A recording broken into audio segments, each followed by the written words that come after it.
we are moving on. So, uh, in addition to the Sonya Deville news, that's not the only WWE news that's come out. Apparently, not apparently, but Brock Lesnar and Omos was announced for WrestleMania, and then rumors and reports began to speculate that Vince McMahon had a say in the creation of this match. So I wanted to know, do you believe that Vince had a say in this match?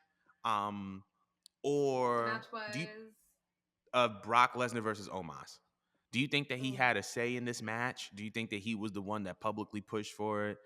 Or is it someone else? Is it they're all these are all rumors, by the way. I want to put that out there. These are all rumors, nothing has been confirmed, but it is rumored that Vince was the one that had a say in this match being made. That's such a Vinceism, though. Just we all know how he gets all hard on for big sweaty men. You know what I mean?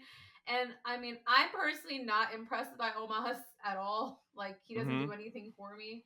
Um, there's nothing that I feel like he's done since he came on screen with AJ Styles that made me say whoa outside of his size. Um, he's not very impressive in the ring. He's not a good talker. He's not a good promo. He doesn't give me any form of championship material. He's just there because he's big. If he was any smaller, I don't think he would have a job, let Mm. alone be booked next to Brock Lesnar. Like, it kind of reminds me a little bit of Braun Strowman. But even then, as much as I dislike Braun, I think he's a crappy wrestler. At least Braun could kind of cut a promo when he needs to and kind of like follow along in wrestling, and put on in not really a great match, but something, This just feels like very much a Vinceism. He likes big guys, and I think he still thinks that the fans have this old school way of thinking that Brock is a big guy, so next time we see another big guy, let's just attach him to Brock, you know?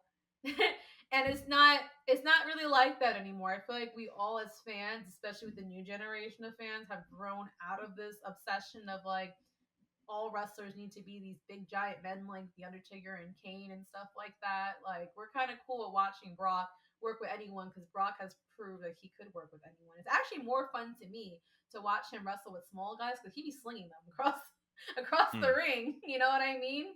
Back and Yeah. forth, back and forth. But it actually makes the F5s look more impressive because he could like get some air in it.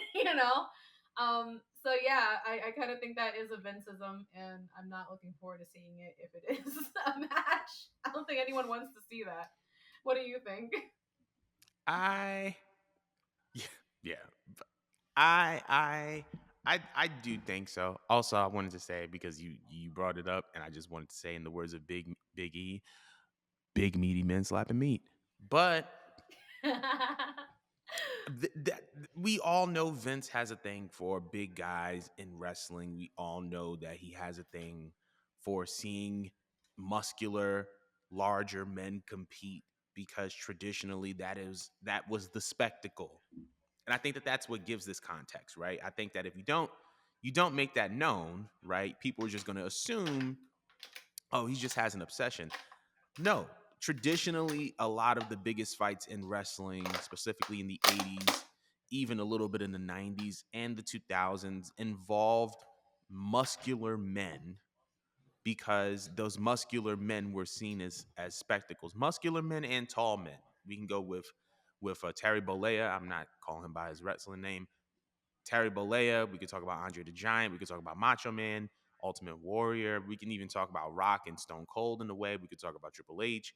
We could talk about The Undertaker. We could talk about Kane. We could talk about The Big Show. We could talk about. There are names of a lot of big guys that have made money for Vince McMahon. And because of that, I think that he is very much attracted to the spectacle that is big men in wrestling matches.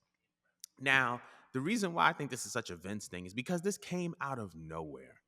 Brock and Omos have not crossed paths. And obviously, you can create a story, you can create a narrative based on just the fact that, there hasn't really been anything kind of slated or announced for WrestleMania for Brock Lesnar. So, like, you know, that kind of opportunity is just like wide open. So, I guess you could do something with that. But it just came out of nowhere. It was so random. And I don't want to say that I hate it because Omos has been shown to give very, very impressive matches. Like, I don't think that I've seen a bad Omos match. We can't sit up here and say Omos has been unsafe.